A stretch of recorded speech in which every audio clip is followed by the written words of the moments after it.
Hey guys, so I finally decided to make this video, which is the follow-up video of the review of the AliExpress Cranks. As you see, I've got them here on my Trek Checkmate. I originally put them on my Trek Checkpoint, which I think I made it, yeah, that was in the original video. That bike was a warranty replacement, or sorry, this one is a warranty replacement for that one. So I've been running them on here for a few months now. I've done a couple of races. I raced at Revelista as well as a local race out here in Warburton, which was about 100 k's. And look, they've held up really well. They've never come loose since I've put them on. No cracks or breaks, anything like that.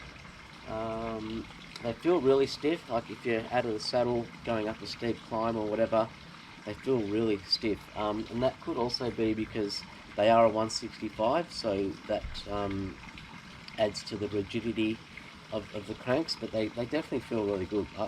There's no issues with them. And look, that's probably part of the reason why it's taken me so long to make a follow-up video, because I was waiting for something to happen. Now, it still might down the track, but at this point, they've been flawless. I will just show you the only thing that I can find on, and I'll use my phone camera for this, so we can get in close. What you'll see is just along here, all these marks. Now, these are really, they're just rocks that have sprung up just from riding on gravel. But, you know, they're just marks, they're just chips, there's no structural damage or anything. And regardless of which cranks I would have had on here, that would have been the same. So I'll give them 10 out of 10, honestly. The last cranks that I had, they failed. They were the Shram Red carbon cranks, and I think I mentioned last time what happened with those was the little alloy piece in there that the pedal screws into, that actually dislodged from the carbon. So yeah, I actually thought my pedal was loose, went to tighten it and realised that the whole thing had fallen apart. So even if you do pay top dollar for cranks, they can still fail. So I reckon these are really good value. I actually can't remember how much I paid for them now. I'm thinking it was around $200, so you're not going to get cranks, carbon cranks that weigh just over 400 grams for that money from a name brand, I can tell you that right now. I will be looking at trying a different brand from AliExpress, which is the Lease brand, I think it is. That's spelled L-E-E-S-E. So I'm going to give those a go on a road build that I'm doing, and we'll see how we go with that. So yeah, I really rate these cranks. There's nothing wrong with them. Look, they may fail down the track, and if they do, I will definitely make a video about it, but I'm really happy with them so far. And even if they did fail, you know, 12 or 18 months down the track, as long as I don't break my neck on them, I'd still be fine with that for how much I paid for them. The other thing I wanted to quickly touch on is about this bike.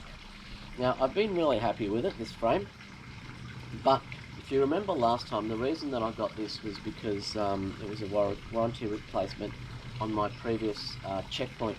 And if you remember, there was some paint starting to bubble up just around here. Now, unfortunately, I've had this since September, and what's been happening is the clear coat is starting to lift off here and also under here.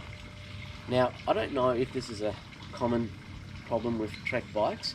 I've done some digging around online, and I've definitely seen there have been a few other posts of people having similar issues across all their range. So I'd be interested to know if you guys own a Trek, or you know someone that owns a Trek and they've had problems with the paint. I'd really love if you could just pop that in the comments for me and let me know, because I'd be interested to see how many other people are affected. Anyway, look, apart from that, Trek's been fantastic with the warranties, no issues at all. I went to the Trek store the other day, showed them this, no problem. So they've offered me a couple of options, or 3 options actually. One was just to swap the frame over for a new frame.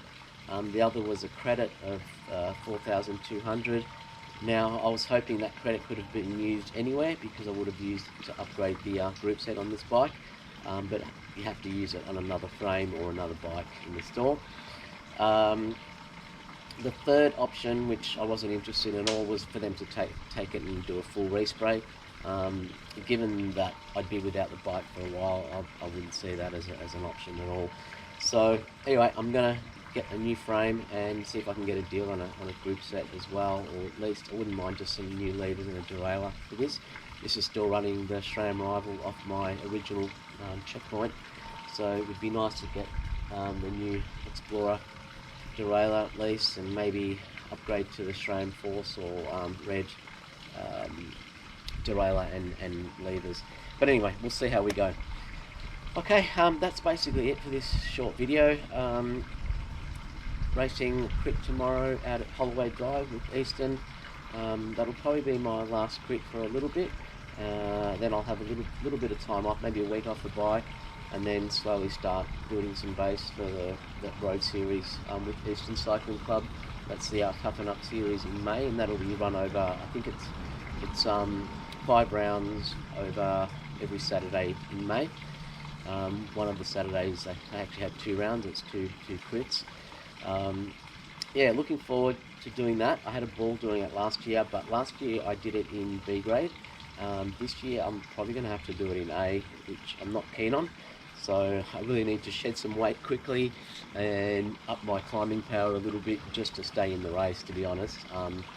Yeah, I think I'll be struggling just to stay in the race in A grade, just because of the climbs. I'm fine on the flats, but yeah, and I'm okay on short pinchy climbs, but there's a couple of stages that have got some longer climbs, so yeah, I might struggle. Anyway, we'll see how we go. Anyway, I'll cut it there, and hope to see you guys out there racing and riding and whatever. And yeah, if you enjoyed the video, give it a thumbs up. If you haven't subscribed yet, please subscribe. Still in the very early stages of growing this channel. I'd really love to get a few more subscribers on board, and I'll try and make some more interesting content. Obviously, the more subscribers, the more drive I have to make content. I sort of haven't posted as much recently. Went through a stage where I wasn't sure if I wanted to keep doing it, and but look, at this point I'm still enjoying it, so I will keep posting. So yeah, if you guys can support me, that'd be awesome. Anyway, catch you guys later. I'm out.